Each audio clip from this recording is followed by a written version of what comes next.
Meyve ağaçları var. Mesela her sayfanın bir sonraki resmidir, değil mi? Hı hı. Sen oku, sen oku.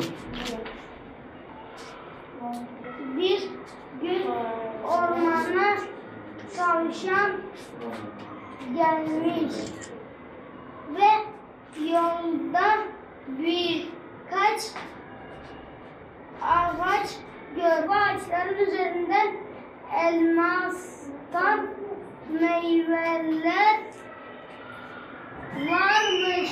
Her türlü meyve varmış.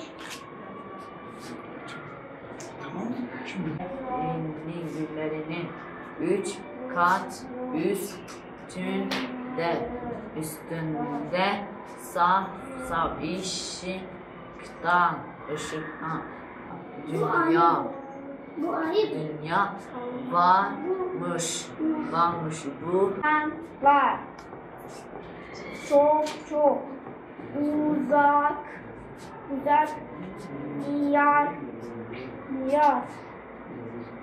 diyarlarda tarlada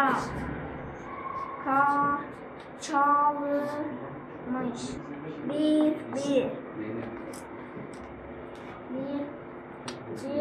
köylüden.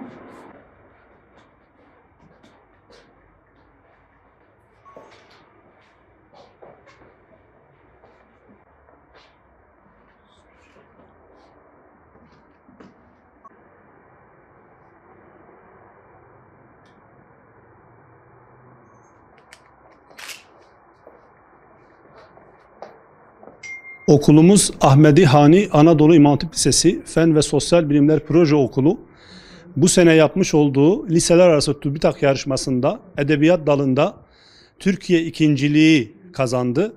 Projemiz Hayalimdeki Masala Dokun adı altında öğretmenimiz öğrencileri üzerinde bir yıldan fazladır çalışıp güzel bir eser ortaya koydular. Türkiye'de ikinci oldular. Tabii biz İmam Hatip Lisesi olarak öğrencilerimizin burayı daha rahat tercih etmelerini istiyoruz. Okulumuz fen ve sosyal alanda da çok büyük hizmetler yapmakta ve öğrencilerimizi Türkiye'nin seçkin üniversitelerine kazandırmaktadır. Batman'daki tüm gençlerin, liselere giriş sınavına giren tüm öğrencilerin okulumuzu gönül rahatlığıyla tercih etmelerini istiyoruz. Bu projemizde de yaptığımız dereceden dolayı çok mutluyuz. Görme engelli öğrencilere de çok büyük bir faydamızın dokunacağına inanıyorum. İnşallah en kısa sürede bu proje Türkiye genelinde yayılır ve görme engelli öğrencilere hayal ettikleri masallar tekrar okutulur inşallah. TÜBİTAK Liseler Arası Proje Yarışması'nda danışmanlığını yaptığım Hayalimdeki Masallara Dokun projemiz Türkiye genelinde 2000'den fazla projeden edebiyat dalında Türkiye ikinciliğini elde etmiştir.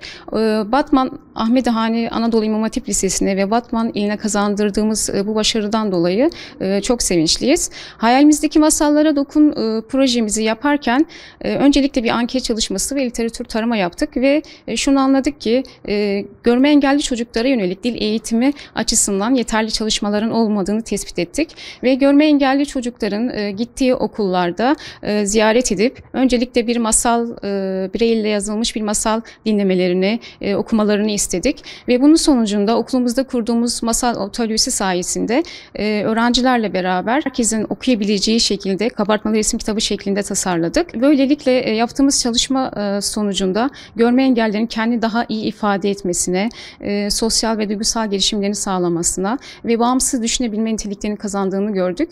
Özellikle Hayalimdeki Masallara Dokun projemizin Türkiye'de tüm illere yayılmasını istiyoruz ve bu tür sosyal sorumluluk projelerin toplumda daha fazla artmasını istiyoruz. 2 yıldır üzerine çalıştığımız projemizde arkadaşım Furkan ile birlikte görme engelli çocukların hayal ettiği masalları kabartmalı resim kitabı haline getirdik. TÜBİTAK liseler arası yarışmasına başvurduk ve ikincilik derecesini aldık. Çok mutlu olduk. Görme engelli çocukların hayal ettiği masalları kitap haline getirdikten sonra onlara ulaştırdığımızda yaşadıkları sevinç ve yüzlerindeki tebessüm her şeye değerdi. Bu arada projemizin Milli Eğitim Bakanlığı Özel Öğretim Kurumları işbirliğiyle tüm illere yayılmasını istiyoruz. Hocalarım benim söylediğim şeyleri, duygularımı kitaba döktüler. Şu anda ise kitap elimde duruyor. Benim için çok güzel bir şey. Hayal ettiğim şeyin gerçek olması. Memnun kaldım. Allah hepinizden razı olsun. Teşekkür ederim. Bu kitapta herkes yaptığı için çok teşekkür ederim. Çok iyi ve bu hikaye çok beğendim. Çok güzeldi, amaçlı bir şeydi ve ben bu kitabı okurdum. Yanında farklı resimler. Ben resimlerine bakmak istiyorum. Ben resimlerine bakıyordum. Hissediyordum. Okuyordum.